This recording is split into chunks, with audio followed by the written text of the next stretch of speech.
Suspecting sabotage on NASA's most recent mission, a communications officer at Mission Control reaches out to the agents. Who could perform such an elaborate sabotage on the shuttle? The answer is not of this world. This is not happening. Hello and welcome to This Is Not Happening, another X-Files podcast. My name is Michelle Jenner. Fox Mulder? I sent you the note. Hi, Special Agent Dana Scully. I'm sorry to have to take these precautions. I flew up from Houston this morning. I work at the Space Center there. In what capacity? I'm the Mission Control Communications Commander for the Space Shuttle program. What brings you to Washington? I have reason to believe that there may be a saboteur at work inside NASA. Do you have evidence of sabotage? I don't know, I may. 2 weeks ago, a shuttle mission was scrubbed 3 seconds before liftoff when an auxiliary power unit valve malfunctioned. If the flight had not been aborted, there was a great chance that the liquid fuel system and the orbiter would have exploded on the launch pad. This was sent to me in the mail. It's a material analysis that shows deep grooved scoring marks inside this APU valve. Marks that could have caused a malfunction. Evidence of tampering? That's what it looks like, but according to the person who gave me your names, you have expertise in unexplained phenomena. And what's unexplainable is how and when anybody could have done it. How do you mean? The valve is made of ferrocarbon titanium. To score, that material would take extreme temperatures, launch pad temperatures. If anyone at NASA were to take a look at that analysis, they would say that it would be impossible for anyone to do that type of damage undetected. All right, welcome to the show, everyone. I'm Mike. Into space we go. Hi, it's Andrew. Yes, we are finally at the wonderful, wonderful episode of Space. Anyone listening right now probably knows how derided this episode is, and probably for good reason. Liked it better than Ghost in the Machine. I'm going to get that right out there. Fair enough. But just barely. Like a nose hair. It's a very close tie. It is an interesting fall from grace, right? Even leading up to this episode, there have been a couple stumbling points, and then we get an episode like Ice that's phenomenal. Mm-hmm. And then immediately after that, we get this guy. What are your first thoughts? All right. Written by Chris Carter, directed by a guy named William Graham, who you can't pin this one on him because he goes on to direct EBE, which I think is a fairly decent episode. So I think the writing, I think it's Chris's fault if you want to lay the blame on somebody. I think that it's a bit muddled in terms of plot. You know, there was a story in the 90s about that picture of the face on Mars. That's when it came out. And so this is a story that's ripped from the headlines. Yep. Literally. And I think he thought, oh, I could do something with that, but probably shouldn't have. He could have done something good with that, but didn't. I think that the idea of, it's like there's kind of two competing storylines in this one, right? You've got the idea of sabotage of the space shuttle and trying to sort of investigate where that sabotage is and how it's being done. That's an interesting plot line. But then the whole Martian space ghost and how it's inside Colonel Belt and then flying around and then making cars flip. And it's all that stuff is bad. And I just wish that didn't exist. Because it also, the CGI looks bad. It is not on par. This episode, it is wow. So that's my opening salvo. It's not going to get better, I think.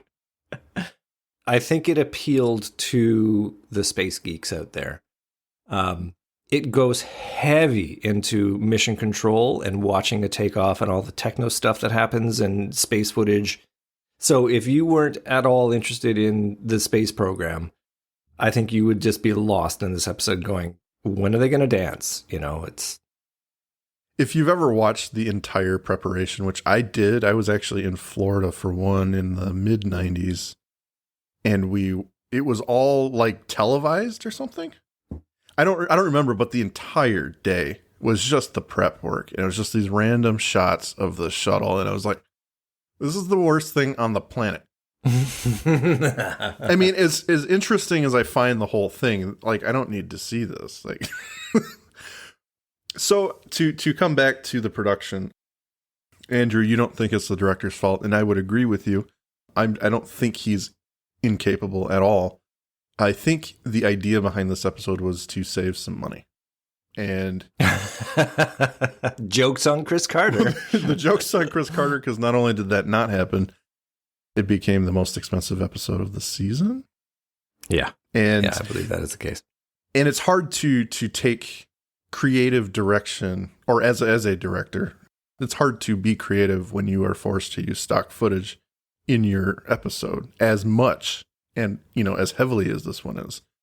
Yeah. To your point, I completely agree. He's not to blame for this. I think it was just a perfect storm of garbage.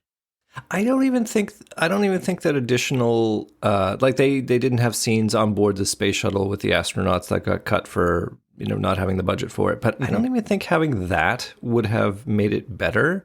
I actually am all right with hearing the astronauts on the other end. Mm-hmm. Like that I never looked at that and thought, it'd be better if we saw them. But no, yeah, I liked the fact that they communicated mostly through the radio, and you didn't have to see the astronauts suffering or worried. You didn't even have to really cast them. You just had the... I like that I used my imagination. Yeah, exactly. Like I imagined that they were burning up, and that was, there was some tension there. That's all you need. So before we destroy this episode, before we even get off the launch pad... Oh, nice. Let's Can we do dive space in puns here. all night before we blast off? Episode opens with a newscast. They're at the Jet Propulsion Laboratory, and they are talking about the new face on Mars, the natural structure that looks remotely like a face that had the world clamoring to know what it was in the mid-90s. Rotate that photograph 90 degrees, and it's a blob. It's like... We were so innocent. Yeah. Look, it's a face on Mars. Must be aliens. I do, in this moment, we get an official saying this is nothing but a trick of light and shadows. The wind has created this anomaly. It's nothing to freak out about. I agree with him wholeheartedly as a human. In this moment, he's the only one talking sense right now. Yes, Colonel Belt, no less. From him poo-pooing this idea that it means anything, we get to him in his office, and he looks a little distressed. He's got the photos with him. I know he's distressed because he's loosening his tie. Oh, fair. Yeah. Is he pouring? Is he pouring himself a drink? I forget. It cuts to him later at night. He's restless. He's in bed. Starts having what could be referred to as nightmares, or are they flashbacks? There is our first set of stock footage here. Astronauts in space, and someone is in distress there. And my God, something's happening. He opens his eyes, looks at his ceiling, and his ceiling distorts into the face from Mars and flies at him. And there's a bit of a scream. Yeah. Credits. Yeah. Boy, it's like I'm watching the episode. Yeah, I'm going to call this out. No, screw it. I'm going to call it out now. Why is the alien in the ceiling? Doesn't it live in him? Well, not so much aliens, just ghost aliens. Ghosts, there are different Martian species. Space ghosts. Yeah. MSGs, as we call them. There's too much MSG in this episode. That's the problem. I think we all know that too much MSG is bad for us. So after the credits, we are treated to yet another montage of stock footage of an actual launch and mission control. And this cut to X-Files mission control has me laughing a little bit. Yes. Because we just got a scene of what an actual mission control looks like. And it is not this. Yes. So yeah, I think the whole saving money thing comes through in this episode for me. If only they could have gotten to Houston and shot in actual mission control. Like, you know what? I don't need that. I'm not being a princess here. I'm just saying, could have tried harder here. I don't know how I mean, the irony is they did spend so much money and they came up with that. So but you got to imagine, like, they're never going to use a mission control set again. Like, you would not invest the money required to make it look accurate. Well, so, like, how on earth do you do this episode? And I'm sure some production designers said, oh, you want a mission control? I can totally do that. I will vacuum form 1 and then I'll make 50 and it'll look awesome. But, you just can't get there from here. It's somebody failed. So the only notable thing about this scene, to me, the man we saw having a nightmare and being assaulted by a space ghost before the credits is running the show. So we got this launch sequence going down. These astronauts are about to be flown into space, and on the 3 count, there is a sudden abort mission. We don't know what's going on. Something malfunctioned. The mission is scrapped, and we fade to DC 2 weeks later. Mulder eating sesame seeds on the steps. Yeah, he's a little confused why they're even being summoned. He doesn't know who has contacted them, and Scully thinks maybe it was a prank. I like the setup, though. I think that it's fun that it isn't just a, we had an X-File land on our desk. I saw this in 1949. There were other Martian space ghosts. They do this quite well. They have different through lines that start off the episode, and this is one of the better ones. The idea that there is secret information, and they don't know what the story is. Oftentimes they go in knowing exactly what's going on, or they think they know what's going on. But in this case, it's just completely, something might happen here. So the woman is Mrs. Jenneru. She is the head. She's Mission Control Commander, and she believes there is a saboteur amongst Mission Control Communications Director, or Commander. You are correct. Yeah. Communications. The woman can only be in charge of communications, just like Uhuru.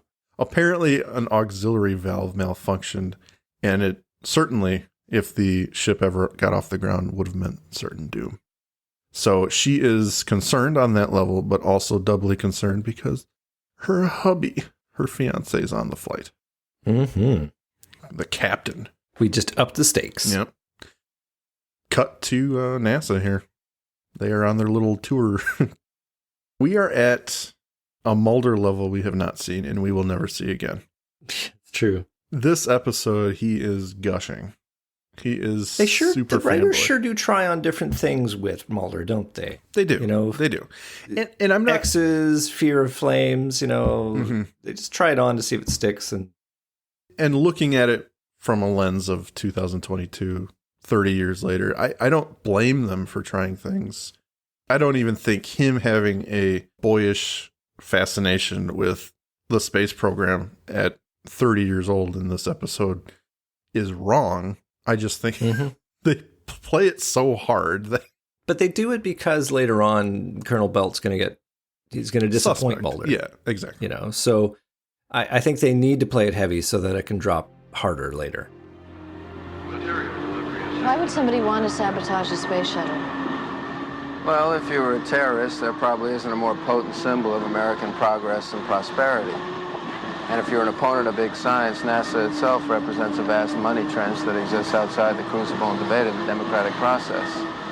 And of course, there are those futurists who believe the space shuttle is a rusty old bucket that should be mothballed. A dinosaur spacecraft built in the 70s by scientists setting their sights on space at an ever-declining scale. And we thought we could rest easy with the fall of the Soviet Union. Not to mention certain fringe elements who accuse our government itself of space sabotage. The failure of the Hubble telescope and the Mars Observer directly connected to a conspiracy to deny us evidence. Evidence of what? Alien civilization. No, of course. I'm going to outright say I think this is the best part of the episode, and it all goes downhill from here. Yeah. Just because, like, the X-Files, this is the only part of the episode which feels like X-Files. Yeah. Him sort of banding around some conspiracy theory. After this, he doesn't even use his friggin' superpower to tell us. Well, no, he does narrate the entire operation of how they do things in Mission Control, but he doesn't tell us, why things are happening until the very end of the show. They are taken to Colonel Belt's office, and we get the guy's name. Marcus Aurelius Belt. Aurelius Belt, yeah. Wow. Yeah, his parents never gave him a chance. Actually, I think he changed his own name legally. He probably did. I think his name was Brian before, and he's like, that's never going to fly. No, he's Todd. Maybe his name is Tight, so like his name is Tight Belt. His office is, and I'm going to say this throughout the episode, so I apologize. Maybe I am being too harsh, but this office represents the horrible set design in this episode. They're just trying too hard, in my opinion, because They're replacing all the stuff on the walls with space stuff. Yes. Whatever office building they shot this in obviously had other team building posters on there, but they replaced it with space. So we know it's a space episode. We are in NASA. It's like, we get it. You're at NASA. We got it. Yeah. So they go into Mr. Belt's office. Colonel Belt, thank you. He works for a living. Mulder immediately gushes over him. He sticks out his hand for a handshake. He calls him a hero. It's an honor. Mm-hmm. Mm-hmm. I don't know if she knows how to feel, but she takes this moment to show him the x-ray of the scoring of the auxiliary power valve that was believed to be sabotaged. And he says there's no reason to suspect sabotage at all, and she should be very careful about making those kinds of accusations in this building. Oh, yeah. Because everyone cares so deeply about the jobs they're doing. It couldn't possibly happen. If she's not careful about what she says, she might not get a ride on the space shuttle. His space shuttle? Yeah, whoa. That's probably what he's thinking. On his rocket ship? But yeah, he totally dismisses all of this as specious. Yeah, this is not possible. There's no way, totally confident, there's no problem. The mission's going to go as planned. They're going to come back on wings of victory. Winged victory herself. Yeah. We have no doubt where his opinion is. Yeah. She asks him if it's possible to even postpone the flight to do a thorough investigation. Not a chance. Everything's been installed, inspected, and designed by over 100 people. This is not possible. We cannot do this. To which I would say that's what a guilty person says. So right there, you're already thinking, okay, why wouldn't you care? What is your motive? Because obviously safety isn't it. So as a colonel in charge of this whole thing, you think you don't want something terrible to happen, but you're going to dismiss this kind of evidence, no matter how hard it is to pull off. Again, I'm going to what if a little bit. Going to what if it just a little bit. And that would be if he just said, oh, I've seen that photograph. Mm-hmm. I've seen that x-ray. I ordered it. And I've had my own experts look at it and say, this is a sensor echo. This is an anomaly. We've had it inspected in the second set. It came back negative. Could have shut down this whole thing right here. Yeah. But he kind of shuts it down in his own way. Mm-hmm. You half expect him to kind of like, I don't know what she's saying. Just kind Scully, of you heard the colonel. He says it's cool. They're going back to Washington. But can we stay in the market? Can we watch it from the control room? Just kind of indignant. She's like, Scully, what are you... Don't listen to her. She didn't see your walk, sir. But as they get their answer from Belt, he ends the meeting and Mulder cannot resist. He has to ask, can we watch liftoff from Mission Control? He leaves this office looking like, gee willikers, that was swell. A refreshing change from his usual taciturn visage, though. So we'll give it to David. I like that they give him a little something to work. Oh, for sure. I think it is fun. And I'm just poking fun. But then they go on to talk to some scientists. Yeah, science man. No one's seen the picture. No one believes it. They say it's possible, but ultimately they kind of pull the same line as Belt. They're talking about how hard this is to do, or would be to do, without being noticed, and that you need launch pad temperatures for this to happen, right? They don't explain how it happened. No. At all. No. It's just like a plot device that is literally superficial. Yeah. To move this plot along. I didn't even put it in my notes because I hated it so much. But yes, are we to infer that the Space Ghost is responsible for this damage? And if it is, and this was in my notes, this is in my final thoughts, but I'll just say it now. If the Space Ghost can do this impossible damage to this material, why not just blow it up on the fuck? Why not just do that instead? Why the convoluted business? Is it to like demoralize us by killing us in space or something? That I believe. So it's a James Bond villain. I am going to believe that this is not a result of the Space Ghost. I'm going to believe that this is, the APU valve was damaged during some kind of launch attempt, because the engines do turn on that last one. I suspect maybe there was an abort previously, and it has been damaged in this way. And that has been what has carried forward. Because as you say, if the Space Ghost is capable of doing it, then the whole episode makes no sense. So I refuse to believe that it's capable of doing that on the basis of... well, I know it doesn't make sense anyways, but I'm trying to make sense of it. And that is what I choose to believe. It's going to use its other ridiculous powers to try and affect change in the space program rather than just blowing up the shuttle on the launch pad. Yeah. So to get back on track, Scully asks if the program was pushed ahead without the safety precautions. He says that ultimately they can make a recommendation to Belt, but he has the final word. And Scully thinks he knows more, or Belt knows more than he's letting on. Mulder I think actually concedes a little bit and says, I'm afraid you're right. I think it's important to note that the scientists also say quite pointedly there are 17,000 things that can go wrong with the shuttle. So the fact that they're worried about this one design defect or potential design defect, and also remember the scientists say they haven't seen this, right? So it could be faked for all they know. I think that's important to note that from their point of view, this is from outside. You know, this is not reliable, and they got other things to worry about. So, I mean, I buy it up till now from this point of view. I don't buy anything to do with the ghost, but I buy this plot line. Yeah. From here, we go to the launch sequence, and we, believe it or not, are treated to even more stock footage. You got to pad out the episode somehow. Otherwise, it's like literally 14 minutes of screen time. Right. Mulder and Scully watching from above as the whole sequence goes down. And I do want to hand an olive branch to the only good thing about this episode is Mark Snow. He does a decent job in this episode, and I think he does a nice job here kind of ramping up that perceived tension.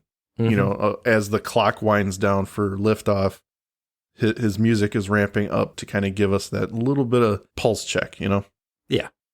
Again, if you cared about space at all, you were in love with this scene because it brings you back to those space shuttle moments, right? When they launch, they all do the thumbs up, and in the most adorable thing ever, David Duchovny as Mulder. And there's a lot of clapping in Mission Control. This is number one clapping. We're going to come back to clapping. Yeah, he has this schoolboy grin on his face, and he is very happy to give that thumbs up. Hey, look, he doesn't have a lot going on in his life. Give him this. They hit this one a little too hard on my... Did they knock it into orbit? Okay, so from this scene, they go directly to Mulder and Scully checking in at the hotel. They're heading back for the night. Checking out, actually, aren't they? This is it? They're done? Or are they checking in? I took it as they're done. They're going home. They're at the hotel with their luggage, wrapping up their investigation. Nothing to worry about. Everything went off without a hitch. And who else but Jenna Rue comes running up. There's a problem with the shuttle. She had gone home to get a little sleep, and she got the call. There is no more communication. There's something wrong with the shuttle. Now, let's stop here for a second. Oh, you're about to read my notes, I think, because this is where the episode... I have not looked at your notes. No. I think we were about to read the same notes is what I'm getting. So enough time has lapsed to the point where Mulder and Scully leave. They're pretty much done with this. Everything's good. She presumably stayed later and had enough time to run home, almost get into bed, then get the call that her fiance and his crew are in turmoil. Something's wrong with the shuttle. The one thing that she was concerned about at the beginning of the episode, she takes the time to drive to the hotel to get the agents who she doesn't know are still there and then go to mission control? Or does she... It's like, how believable is this? Would any of us go here first? Or am I just being too picky? Listen, Mike, her being the mission control communications commander, she clearly is not aware of how telephones work. Apparently. Because she felt she needed to go down there in person. Yeah. I'm going to throw the episode a solid and suggest she tried and couldn't reach them on their cell phone. But maybe they didn't have... No, wait. Mulder had the big brick cell phone on 86. He's got a cell phone. So, yep.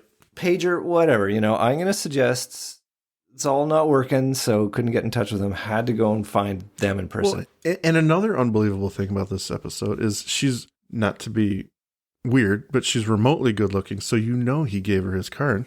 Yeah, exactly. There's a link there for sure. My bigger concern is this. Why go to them at all? Yeah, what do they have to do with it?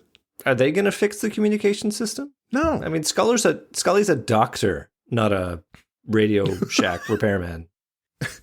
I get it in the sense that they are here to investigate sabotage. That I get. And, you know, that's why I think she would want them involved or let them know that something is very wrong right now. Mm-hmm. But I don't buy that she's there. Oh, it's ridiculous. She would come here first in such a dire situation. It's like, no, I mean, this would not happen. You're we fired. Know it needs to. Yeah.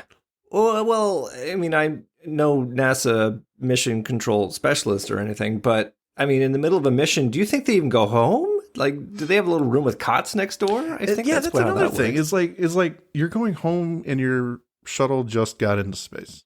Like, I don't know. Guess again, wipe your hands. I guess I'm done. You know. Well, I'm done for the night. Yeah.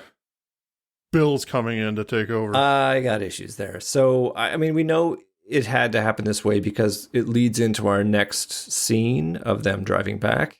Yeah. But they really didn't need to. So they're driving back to mission control together, and Jennaru is leading them. It's nighttime, it's rainy, it's foggy out, and as you would expect in any predictable form of media, they get into a car accident. Jennaru sees the face that we've come to know in the fog, and it rushes at her, and she swerves off the road into commercial. Mm-hmm. Only after commercial do we find out, yeah, her car is upside down in the ditch, so this was quite the swerve. Yep. It is no longer raining. She's wedged, by the way. She says it. I'm wedged in here. Get me out. And he pulls her out of there. Yeah, you want to pull harder, Mulder. Yeah. And that's not even... She's got blood coming out of her head. And let's go back to mission control. I mean... Yep. Ooh. There's not an ounce of Scully in this scene. She doesn't even suggest they see a doctor first. And, well, I guess technically she is seeing... Well, yeah, she has doctor. assessed her and she's With good a to little go. double vision, maybe. You know, she's seeing all the doctors, but... Follow my finger. Okay, and that's you're good. Mulder later with the whole finger test. But anyway, yeah, this is the other thing I hate about the driving through the rain scene.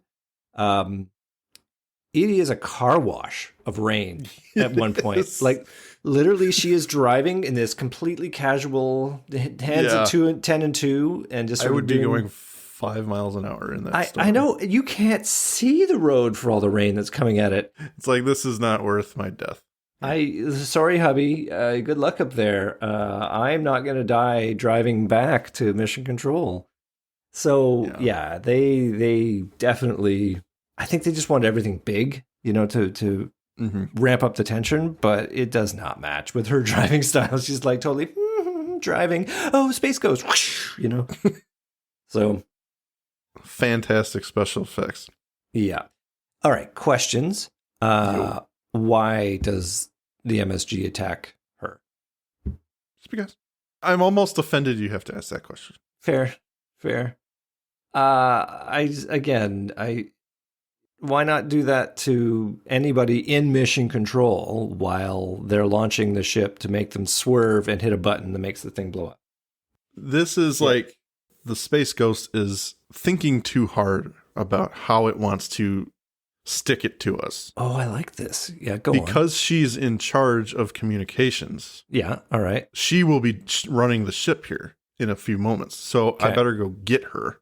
Right. Instead of, just imploding the ship in orbit, let's just, Yeah. let's just Okay. make this really convoluted and messy and make zero sense.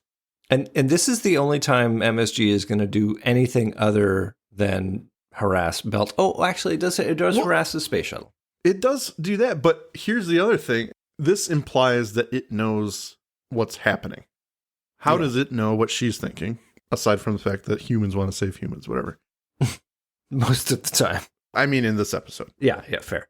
So it's going to get her because she's the only one who supposedly can do anything about it. It knows Belt's not going to do anything about it. Right. I'm trying to Got him squared give the away. episode something, but it's just so stupid. Like, This is where it lost me. Belt simultaneously sabotaging and trying to save the crew. Right. Okay. It's just convoluted. It somehow it views her as a threat. Like in Detour, it takes the strongest first, right? Oh, and she's leading. Right. She's leading now, Okay. right? Essentially, I mean, the communications aspect of it. Belt's still in charge, but he's already compromised. Was Detour written by Chris Carter? No, it's Frank Spotnitz. Thought we had something there. But we now know where Frank Spotnitz got his inspiration. That's right. Completely unplanned, and I'm happy with myself. One of the technicians in the mission control scene, who I did call out in Detour, is the dad hunter in Detour. He is not. One of the guys that gets some screen time towards the beginning of the mission control scene Okay. is the dad hunter. I can't think of his name right now, but yes. Oh. ONS right. and RCF systems, they can't get the orbiter into attitude rotation. Temperature in the cabin is approaching 103 degrees, and they have downlink transmission problems. What happened here? I had an accident. What's their position? Just over Eastern Africa. Try patching them into the Seychelles tracking station. All right. Hang in there, OTC. The orbiter maneuvering system has malfunctioned. Without it, they can't rotate the shuttle. They need to rotate it away from the sun to keep the orbiter cool. We've got a drop in cabin pressure, 21 kilopascals and declining. They're gonna burn up. Where's Colonel Belt? He's on his way. Damn it, what happened when they went to backup? Backup systems failed to respond. And what about telemetry? Can we auto-activate their systems from down here? We cannot auto-activate. It's like someone's interfering with the telemetry, screwing with the uplink communications from this end. Can you trace it? It'd have to be a digital process. They'd have to be in the data banks. Where's that? Come on. Yeah. Okay. With you so far. Yeah. Mulder and Scully pull out their guns and head out there. Budget cuts were hard to NASA in the 90s, and they have none. They don't have their own police force. No. And apparently this guy is the only other dude working here because there's no one else in sight. Oh, we are there already? Because we have a horrible tactical clearing thing to go over first. Oh, for sure. Go ahead. We Sir. literally have Mulder pointing his gun at the civilian they've brought in with them to clear the room. I mean, I wish they had a consultant in season 1. And meanwhile, Scully's got her PPK pointing at the ceiling tiles. Yep. In classic 80s style. It's pretty bad. And the camera following the gun, and then it sweeps around the corner, and there's nothing there, but then a figure dashes behind. And Yep. But so we turn up the portly scientist guy. This is the bait and switch that they had. Good Lord. They had the antagonist in here, but no, it turns out to be this guy. This guy has never been so close to women in his life. All right. I got 4 questions. Uh-oh. 4, yeah. I got 4 questions because now we have Mulder. Okay, this isn't even one of the questions. We now have Mulder asking them to call security, seal the building, do all this stuff. It's like, oh, now you ask. What did you want to solve this so bad that you had to charge in here and put your civilian in danger? Okay, fine. Yeah. Okay, so A little late on the... now we got NASA security around, and I can only imagine that they're wearing gray rubber tracksuits and helmets and waving pistols around with mustaches. But hot, yeah, exactly. That's them. All right, so that is happening. All right.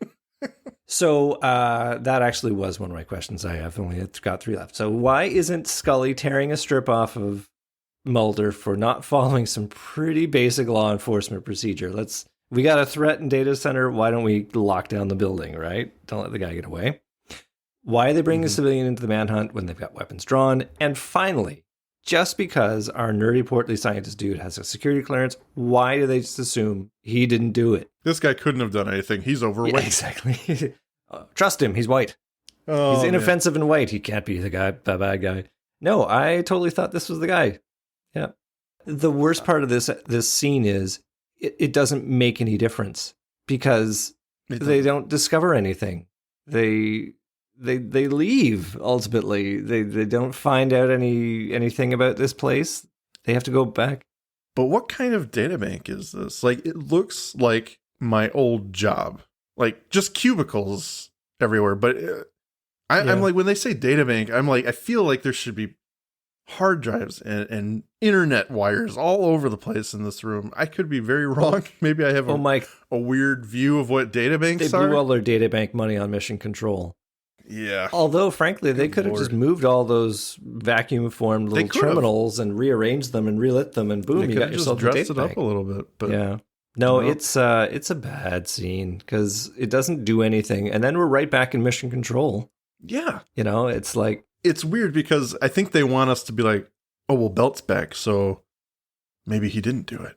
Or like, there's supposed to be some sort of reveal here, but I don't... Are we meant to believe that? And I am only sort of trying to link these poorly connected dots at all. But are we meant to believe that it was Belt in the data center and he mussed up something that meant they had to cut off ground telemetry? By the end of the episode, yes. Here, I think we're like, oh, he's in Mission Control, so maybe it's not him. Like I think this scene, of him being back in the control center is to maybe get us to think that he's got nothing to do Except with that we know he does already, so why not just show it to us? I don't know. Yeah. Because I don't know. Again, there are episodes where we get the POV of the villain, and that's interesting.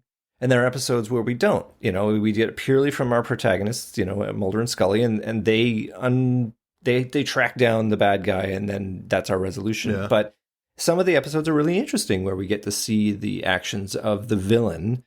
And we kind of have that. We had two villains here, the Space Ghost and Belt. So I don't understand why they don't just show us him screwing around with the data banks. And, they're coy about whether he's actually the bad guy or not.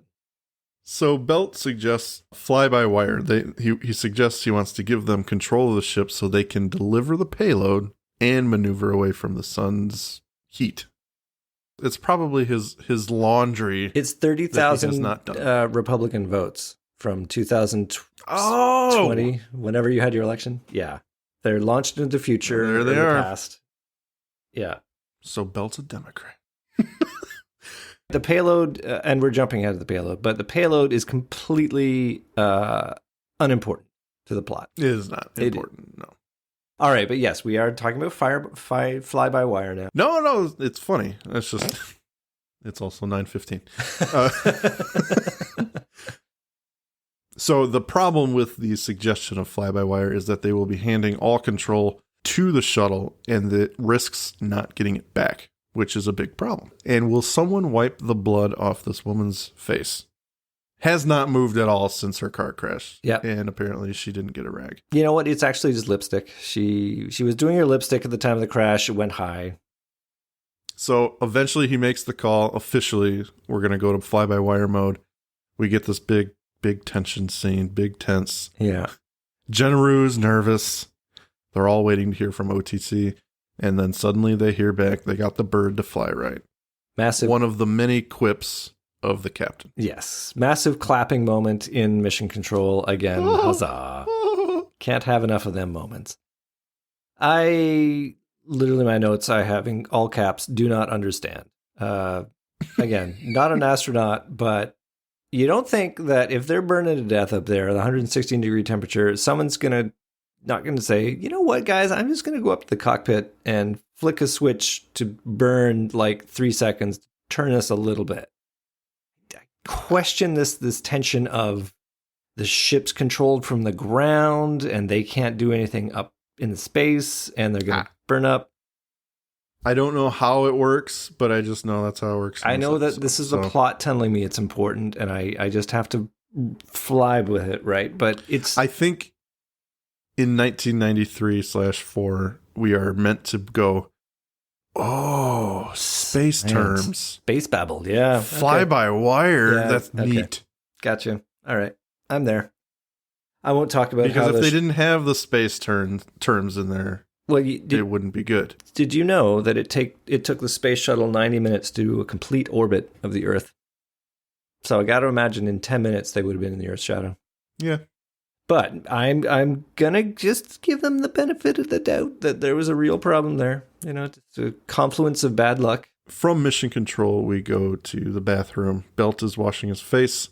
Something is wrong. It's a very short scene, but it's right before the NASA media meeting. Wait, bathroom space joke. Is he launching his own payload? Why didn't I think of that? My wife would be so disappointed right now. Oh, it's the highest form of humor. Come on. Oh, no. I'm usually on the freaking button with those kinds of jokes, but All apparently right. not. Good call. Thank you. I like Thank you. Hope that makes it to the episode. The media background here is a kid threw it together. This backdrop does not look good at all. No. Any number of bathrooms in the world, and they chose this one. That's all they could afford. Oh, we're on the media scrum now. Yeah. Belt is giving an update about how the shuttle launch went and how it's performing, and he basically just lies to everyone saying it's doing great. And Jenru does not like that at all. She knows he's lying, and she suspects he's got different motives. Colonel Belt? Colonel Belt? Can I talk to you for a moment? You want to know why I lied to them? You're asking yourself if this means I'd lie to you. You know what it means to be an astronaut, sir. You risk your life every time you get into your spacecraft. For nothing more than the good progress of mankind. You've got no argument for me, sir. You're true American heroes. Heroes. We used to make headlines when we did our job right. Now they bury in the back of the paper. Name me 2 astronauts in the last shuttle mission. You make the front page today only if you screw up. They only know your name if you're the unlucky SOB sitting on 500 tons of dynamite. That's what they're really waiting for. Sir, I have to ask. I'm sorry, it's my job. Do you think someone is sabotaging the shuttle? My answer to you, sir, will be to bring those men back safely to Earth. I will say that anytime Ed Lauter playing Colonel Belt, anytime he is not Great actor, squirming to the Space Ghost dance inside him and actually acting his little heart out, he does a pretty good job. And his monologue, he is good. His monologue where he talks about, the fact that the news is waiting for a disaster. It's never going to publish the good news stories about NASA.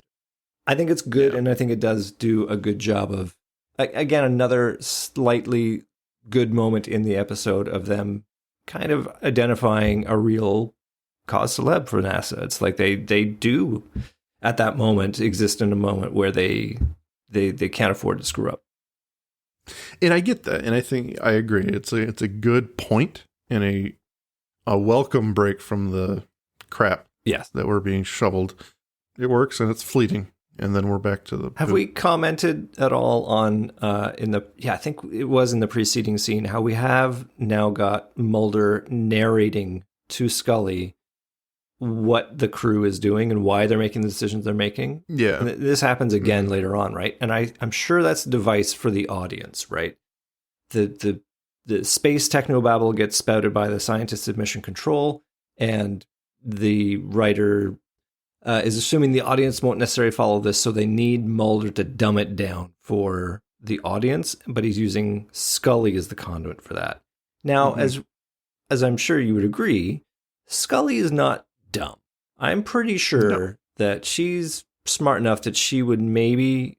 I mean, I guess, is there a moment in the script so far that Scully has demonstrated her ignorance of all things space?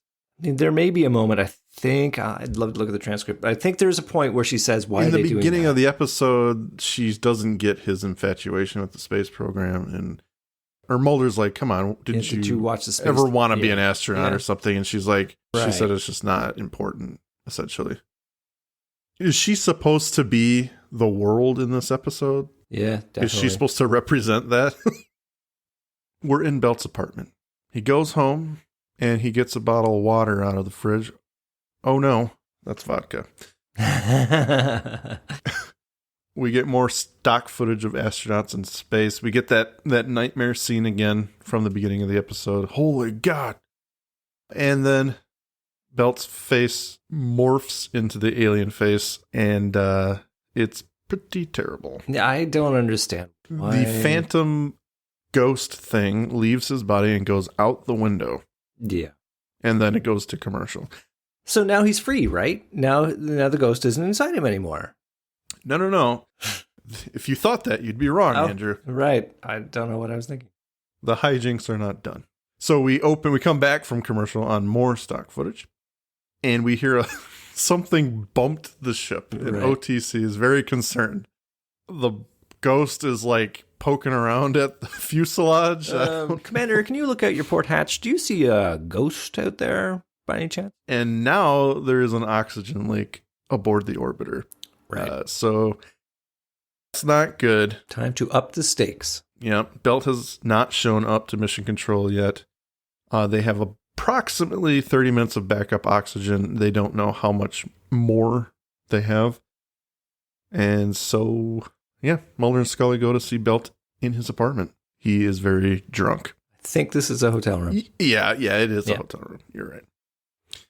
He is so disheveled in this scene. Yeah. Does not get a chance to comb his few hairs before he arrives at mission control. And he essentially tells the crew of the ship to get into their space suits and vent the CO2. And then he also tells them to stay in their suits and deliver the payload, implying he does not care about their safety. Yeah. Well, Uh-oh. I think that maybe he is, again, he's conflicted, right? He's got to complete the mission or else NASA doesn't get their funding or whatever. But yeah, for sure. I would give him the credit to think that he can do it all. He can deliver the payload, but then also get him back down safe. But I don't know how he would make that assumption when they don't have any information at all about how much oxygen is left on board the shuttle. Yeah. Not an astronaut. He's taking quite the risk. Yeah. Here. And Jenru is not happy about it. She's furious.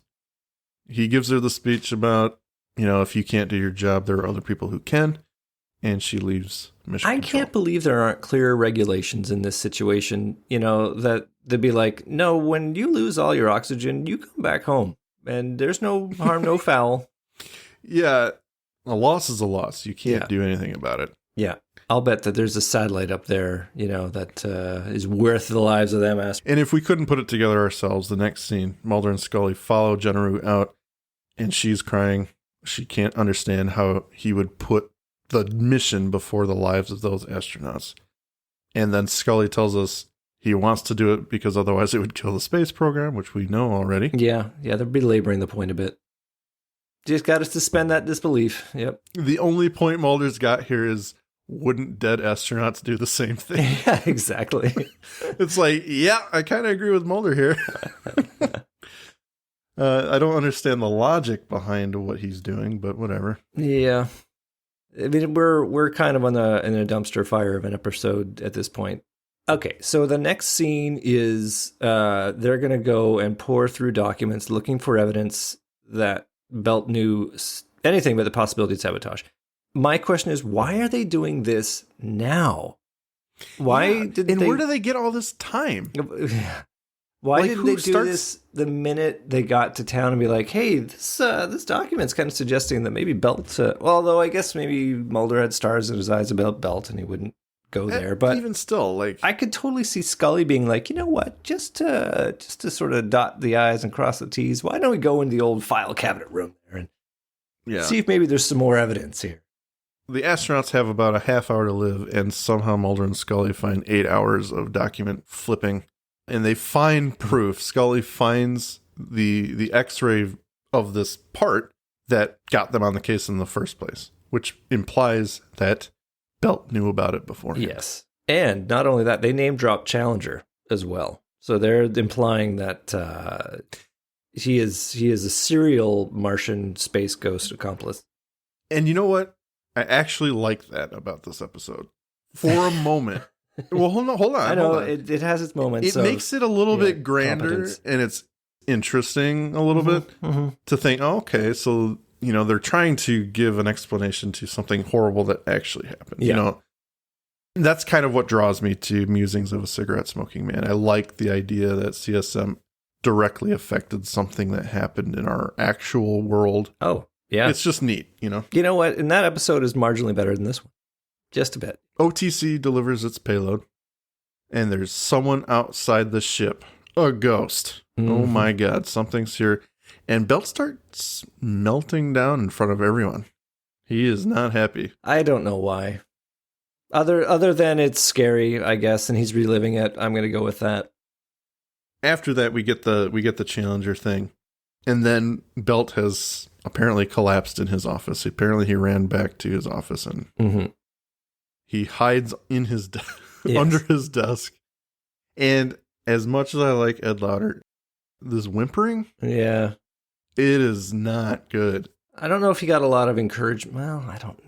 Well, they might have shot this one first. I don't know, but it's like in terms of scenes, they probably shoot out of sequence. But I'm trying to ascribe why it's not better, and I'm thinking it's either the limitation of the actor or the director just wanted it this way. And neither is a great answer because, as you say, it's not really convincing. But what's worse is that we have this sequence of eventually Mulder using his look at my finger trick to get him to focus. And he's going to give this guy a stroke.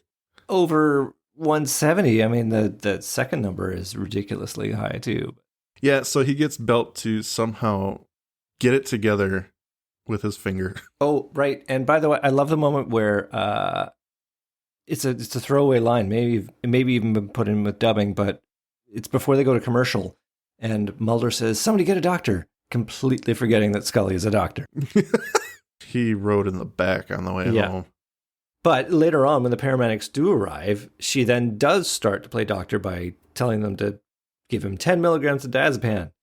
And I love this idea that the paramedics will be like, "Yes, stranger lady, I will do that. Sounds like a reasonable plan. You haven't shown me credentials at all." That's right. But even then she gets shot down because Mulder's like, "No, if you do that, he'll go unconscious and I need to talk to him." I mean, I Googled it briefly. I thought, nah, we're never going to talk about diazepam. I'm not going to look into this. But here we are. Here we are. I love it. So I thought that it would be like to make him, conk out. But holy crap. I'm watching it now, and the size of Scully's hand on Lauder's head. His head is a melon. Holy shit. Hey, maybe he's got a small head and she's just got large hands. His head is massive. I think we need to talk about this more. So going on, Mulder gets him to risk death and tell him how to save the astronauts. Yes. Tell me how the shuttle can survive re-entry, because right now it cannot. He keeps saying these things like they don't want us to know. It lives in me. So he's like eking out that something is possessing him. Well, this leads into my next 4 questions. But the first one is that one, why is this alien doing any of this at all? And they don't want us to know is the closest we get to this is the idea that somehow these Martian space ghosts don't want humanity in space. All right, I can loosely buy that. But then why is it doing this? Why is it using Belt in this way? Because he was the jerk who actually set foot in his house. Yes. You will be made to suffer, sir. I choose you. Yeah, okay. And then there's this thing of how is Belt still being controlled if the alien has left Belt's body? I mean, I guess we've got... Well, he comes back. He does come back. He got better. He went and kind of flicked the space shuttle, and then he came back down. Right. Okay, and then why this mission and not others? Because we know at that time there's like 30 missions a year, right? So I think the savior for this question would be, what is in the payload? Because if they told us what was the payload, it's a new telescope that's going to take a special picture of Mars and we'll get to see these even better images. I could see that being, okay, now the aliens don't want us to take the pictures of Mars. We got to destroy this space shuttle. It's just... If the listeners have answers to my questions, you can mail them to me. Post a comment, I suppose. Anyway, I am done there. Please continue. He gives them no usable information, and then we get a cutaway to the scenes we've been seeing in what we presume to be Belt's nightmares. They are actually memories of him in space. He's the astronaut who's been saying, "My God, something's out here." And we get to see in all its glory the space ghost initially possessing Belt in space. And as this is happening, this memory of Belt, his actual face is morphing, and everyone sees it, including Scully this time. And Jenru's like, "That's the face I saw in the fog." I had forgotten that point, but you're absolutely right. Everyone sees it. So why at the end when Scully is saying, "Oh yeah, he had dementia," he's diagnosed with dementia. She is kidding herself at this point. Yes. Okay, that's my curse. What ifing it? But yes, so Gennaro is going to bring the shuttle down. She's already torn off to mission control, like she should have done 3 parts of the show a long time ago. But Mulder's still sticking with Belt. He wants to get the information that he knows he has and will come to terms with and give to Mulder. I thought that the shuttle was controlled by ground control. That the whole cutting out telemetry so they could do the savior maneuver before and turn the ship. But they're talking about initiating burns to bring it down, and it's like... Yeah, I don't know. It could just be bad writing. I think that is a very strong possibility. I don't believe you. Yeah. Anyway, so Mulder gets the information from Belt. They have to change the trajectory to 35 degrees. He rushes in, tells Gennaro just in time, even though she's grappling with whether or not she should, because she thinks that'll kill them. She manages to get the message out to the shuttle, but they don't hear back to know if they received it. And just for good measure, we get one more stock footage shot of New Mexico for no reason. Yep. When they could have just answered them over the radio without the shot. Yeah, so we get that, and then after the obligatory suspense, we hear back from them. Any good place to eat? And this is the 3rd time they will be clapping in mission control. Oh, it's so happy. Mm-hmm. They love that. But we get to see the shuttle landing. I'm not sure which shuttle this is footage of, because it is not for the X-Files. They did not do this, actually. What? They didn't... they didn't send a ship out into space and then land it for the show, which is a little disappointing. The show was quite popular. Well, maybe not super popular in season 1. So from there, from the happiness, we fade into Belt in the hospital. He's hooked up. He's a little distressed. His pulse is going nuts. And sure enough, he gets another ghost attack. His face turns wacky clown, and he rips off his monitors and everything and jumps out the window. He does his last spacewalk. The fall out the window. I think they tried to do something artistic by cross-cutting it with his spacewalk. I like the initial part of that because, it is lame, but I guess it's kind of cool. But then they intercut these horrible falling scenes. Yes. Like maybe if they had just cut to that one shot of the astronaut kind of floating away and that was it. That would have been fine. That would have been good. Fine. That would have been great, actually. He's space toast. We missed Gennaro giving another false briefing, covering up the same crisis. She kind of He's in the dark side picks now. up the mantle. Yeah. Yep.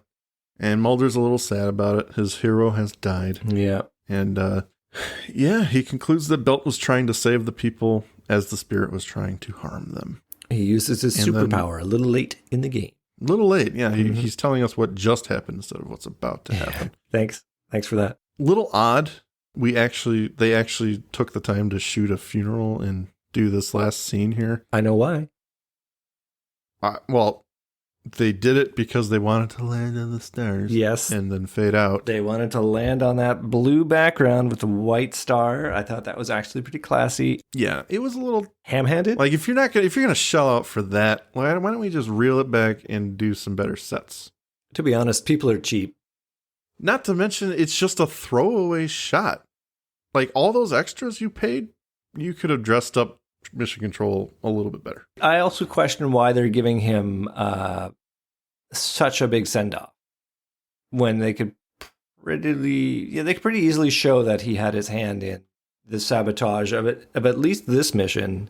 Not to give this episode any credit, but I think we can probably attribute that to more governmental. We're not going to let the truth be out. Yeah, fair. We're just going to let things happen. He died a hero because he was once in the military or something. I don't know. I'll go with that.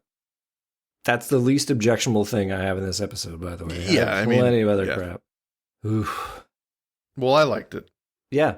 It's actually one of the better episodes in season 1. They really started well with ice, and then they just kept on going.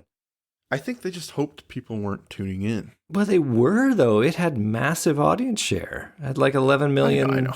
TV sets or whatever. It was...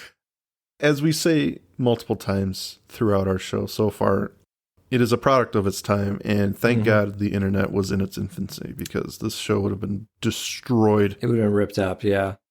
I wonder, though, if the space fanboys that love to watch shuttle launches and such would have forgiven it because it kind of spoke directly to them and had been like, cool, an X-Files, just for me. And if you didn't know about space, maybe you didn't know enough to go, well, that's ridiculous.